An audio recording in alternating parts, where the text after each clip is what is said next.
Terry McLaurin is at risk of his legacy in Washington being that he was a traitor against his team. I'm fired up and I've got a lot to talk about. Hello everyone, welcome back to the Full Command Show. My name is Grant Mitchell and we usually talk about the Washington Commanders. But on this episode right here, we already put one out earlier today. If you want your news content from training camp, all that, go check that out. On this video, we're not talking about the Commanders. We're talking about one player named Terry McLaurin and everything that he is demanding in this new contract. Before I get into it though, look, I'm fired up. If you enjoy the energy, if you enjoy me, you just want to support me, you like the Commanders, whatever it is, hit the like button. Takes 2 seconds out of your day. As I mentioned, I already posted this morning. I'm posting daily content. You're going to be able to be up to date with everything that's going on. So hit the subscribe button if you want to stick around. Like I said, like button also helps me out a lot. Let's talk about Terry here. I love Terry McLaurin. Every single Commanders fan does. Even Commanders fan converts that deserted the team. And I don't blame them. Because of 20 plus years of Dan Snyder, when the roof is leaking sewage and they're putting Sean Taylor statues on a mannequin wireframe you see at a cheap department store with soccer cleats, I get why you would jump ship. I get why you wouldn't support the team. Throughout all of it, Terry McLaurin was a model citizen. He represented the team and the area in every way that he could to the best of his ability. And I love him for that. We all loved him for that. How many debates did we have online? Say, Terry McLaurin's a top 10 receiver in the league, man. Just get him a quarterback who will get the ball in his hands and he will pay it back to you. He will prove it to you that he's an elite receiver. What happened? His first year with a quarterback, he sets a franchise record, 13 touchdowns. He plays 3 playoff games, catches a touchdown in all of them. 16 touchdowns in one season. A historic year for Terry. This franchise is on the up and up. Forget Jayden Daniels potentially winning MVP this year. How about just having adults in the room with great coaches and a great general manager and a terrific owner who is already paying to fix the stadium that he's probably moving out of. He's moving the team back to DC where they belong for the fans. I live 10 minutes away from DC. It should not take me an hour and a half plus to ride the metro to then walk a mile and a half to get to the stadium. I should be able to hop right on the metro, skip down to Stadium Armory, and 15 minutes later I'm at the game. Josh Harris is doing that. The uniforms are being fixed. Everything is going right for this team. And Terry McLaurin, I don't begrudge him for wanting more on his contract. But we just had a breaking report coming from Adam Schefter, who was talking on the Pat McAfee show. And he said he thinks, now this is not a confirmed report, but if Adam Schefter thinks it, I think it's for a good reason. He said he thinks Terry McLaurin wants significantly more. Not just a little more, not a lot, significantly more than DK Metcalf's $33 million per year average annual value contract. I'm going to let that sink in. He wants significantly more than $33 million per year. Terry McLaurin and his agent are arguing that, hey, Terry's only played 6 professional seasons. He's still young. Him and DK Metcalf, they were drafted in the same class. So if DK is going to get that money and Terry's better than DK, well, then I guess Terry deserves more money. It would be great if life just went by the transitive property like that all the time. The Steelers absolutely overpaid for DK Metcalf. I mean, the guy, based on average annual value, he is the 4th highest paid receiver in the league. So you're going to tell me right now, just close your eyes. Let's go over the top receivers in the league. Justin Jefferson, Jamar Chase, A.J. Brown, and DK Metcalf at number 4. That's right. Nobody's saying that. When Deshaun Watson got that enormous, egregious deal from the Browns, the NFL owners and front office members met up and basically said, hey, we cannot allow this to define the market. They overpaid. That doesn't mean that we have to. The Steelers overpaid for DK Metcalf, and yes, Terry is better than DK Metcalf. In my opinion, it's not particularly close. But just because the Steelers overpaid for DK Metcalf does not mean the Commanders have to overpay for Terry McLaurin. And I thought early in this process, Terry was doing the right thing, still going to his engagements, still going to shoot commercials at Easterns, still speaking to the media. Like a lot of people, when Terry first showed up, my instinct to think when I saw him at training camp, even though he wasn't practicing and he was moving from holding out to holding in, my initial emotional instinct was, this is good. There's been progress made. This is a sign of good faith. And then I started to think, and I saw reports. They're no closer than they were. He just doesn't want to get fined $50,000. Terry McLaurin out on the practice field today. This devastating ankle injury that supposedly is preventing him from practicing, of course. Sure, that's a legitimate injury. I'm sure he's not making it up, and $30 million wouldn't make it feel better. He goes out, talks to his agent for everyone to see, and then he walks back inside as he's surrounded by the media who are asking him questions about his updates on the situation. All he says is, I'm taking it day by day. Hey, Terry, what about I'm taking it day by day. Yeah, but Terry, you said I'm taking it day by day. It was a show. It was all for nothing. He is out there to protect his image and his reputation. And he has built a lot of good faith with this franchise and these fans. And I still love Terry McLaurin. And I want him on the team. But not for significantly more than $33 million per year. I'm going to read you now the biggest contracts for receivers in the NFL. How many of them are over $30 million out of curiosity? 1, 2, 3, 4, 5, 6, 7, 8, 9. 9 players over $30 million per year. DK Metcalf, remember, 4th. Number 1, Jamar Chase. Number 2, Justin Jefferson. Totally fine. I think Jefferson's ahead of Chase, but it just goes by who signed their contract when. I don't begrudge either one of those guys. CeeDee Lamb 3rd. I wouldn't put him 3rd in my rankings, but I got him in the top 5, so I'm cool with that. DK Metcalf is an overpay. Garrett Wilson, is he better than Terry? They're probably very similar players right now. You still want to say Terry's better? Okay. Well, Garrett Wilson's 25. Terry is going to be 30 in the first month of the season. After that, you've got A.J. Brown. No concern from me. Got him as a top 3 receiver in the NFL. Amon-Ra St. Brown. Look, is a Commanders fan going to tell you that Terry is better than Amon-Ra? You could definitely make the argument, but let's not act like Amon-Ra is a slouch here. I mean, he is 25 years old, so 5 years younger than Terry. His last 3 years, 1,200 yards and 6 touchdowns. Terry's never had a 1,200-yard season, by the way. 1,500 yards and 10 touchdowns. 1,300 yards and 12 touchdowns last year. And I do just want to double check that Terry's never had 1,200 yards because I don't want to be wrong. He got close. He had 1,191. So I'll call that 1,200. So he had one of those.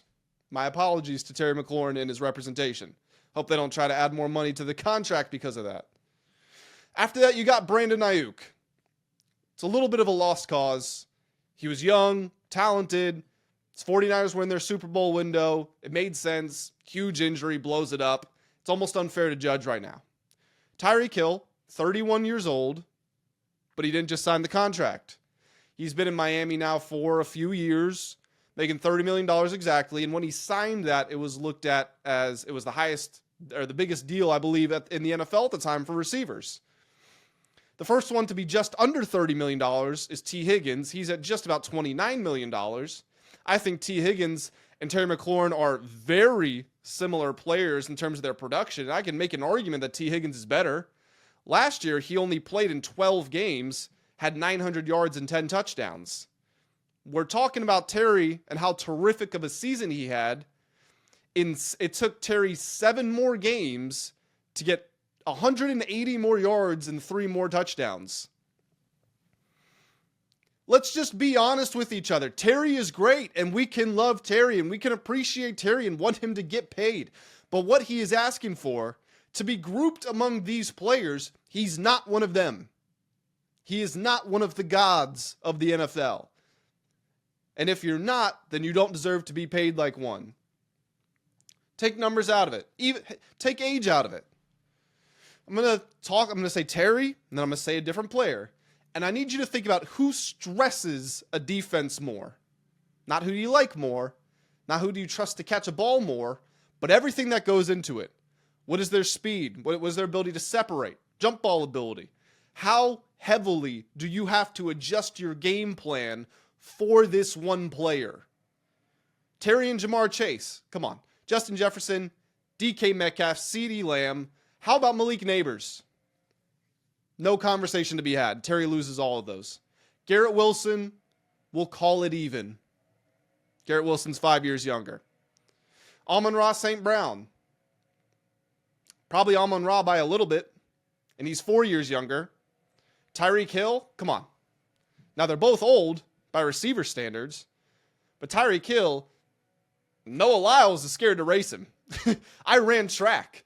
I know what that time, for Tyreek Hill to run a 10.05, that is still world-class speed. There's nobody in the NFL who can cover him. You have to have a soft zone coverage on him with someone else up on him to try to slow him down so that he isn't at a full head of steam by the time he gets to the second guy playing deep on him. There's no conversation to be had.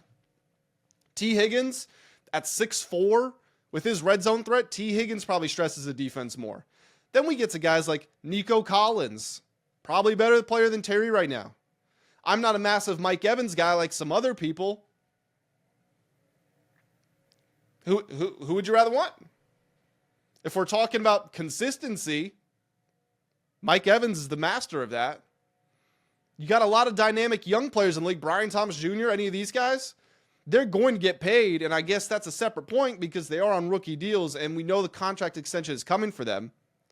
I want Terry around, but he does not deserve to be paid like some of these other people because he is not that level of player. And for him to have seen where the Commanders were, for him to know where they are going, for him to insist that he wants to be around for when they get to the Super Bowl and when they finally win it, when the tough times were worth it, and you can look back and celebrate on the pain you endured because of what you did at the end of it. This contract that he is demanding could ruin all of it. I would assume the minimum length he wants is 3 years. Minimum. Could see him asking, really see him asking for 4. 5 is on the board. I'd say that's the least likely. I think he wants a 4-year deal, making considerably more. Direct quote from Adam Schefter than $33 million a year. That hamstrings the team, Terry. How are you going to pay Jayden Daniels $60 million, which maybe even $70? I don't know what the market value is going to be when he's up for a contract. How are you going to pay some of these other players? You know, Mike Sainer still looks like he could be an awesome player. Trey Amos, we haven't even seen him play an NFL game, but we're hoping that he's going to get to that level.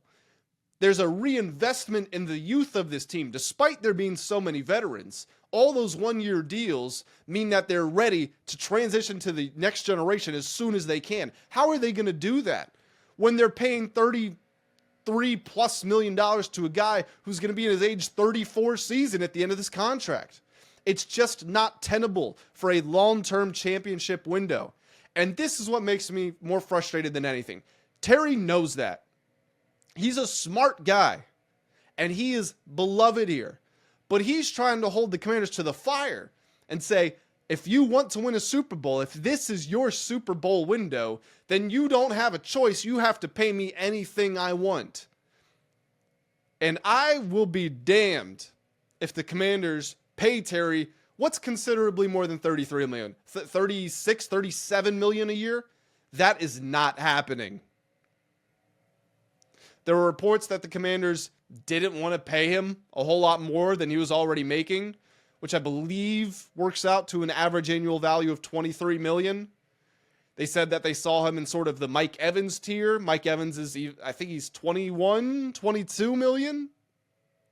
Offer him a little increase on that. Say we'll go 25 to 27 million, somewhere in that range, but we're not comfortable going above that. Does Terry McLaurin know that he actually is still under contract? And if he doesn't play this year, let's just follow the domino effect here real quick. So if he doesn't play He's going to lose all his money. He's going to forfeit his game checks. So he's not going to get paid for this year. Then he's going to hit free agency as a player who's going to be 31 and didn't play the entire year before. Is that not what happened to Le'Veon Bell? I don't remember that working out very well for his long-term NFL career. Oh, what about this? Hey, Terry, you're under contract for this year, and we're going to franchise tag you next year. According to Over the Cap, which does a great job with this number stuff, they project that will be $27 million. Terry's only making, after all of the fines that he's incurred already, he's only making like $16 million this year. So $16 million this year, maybe 17, whatever it works out to. Then you've got $27 million next year. Hey, Terry, effectively right now we have you on a 2-year, $22 million average annual value contract. If we want to franchise tag you again the year after, that number goes up to $33 million for the final year, which is still less than you're demanding for your average value. And it would be the most expensive year of the upcoming 3 seasons, if they even want to keep him that long, because he would be 32 at that point. The Commanders need a legitimate receiving threat. They need Terry McLaurin. They don't need this contract or this attitude. Because what I thought started off as good faith and being a good servant to the franchise is starting to become a little manipulative and a little two-faced and a little protective of his ego.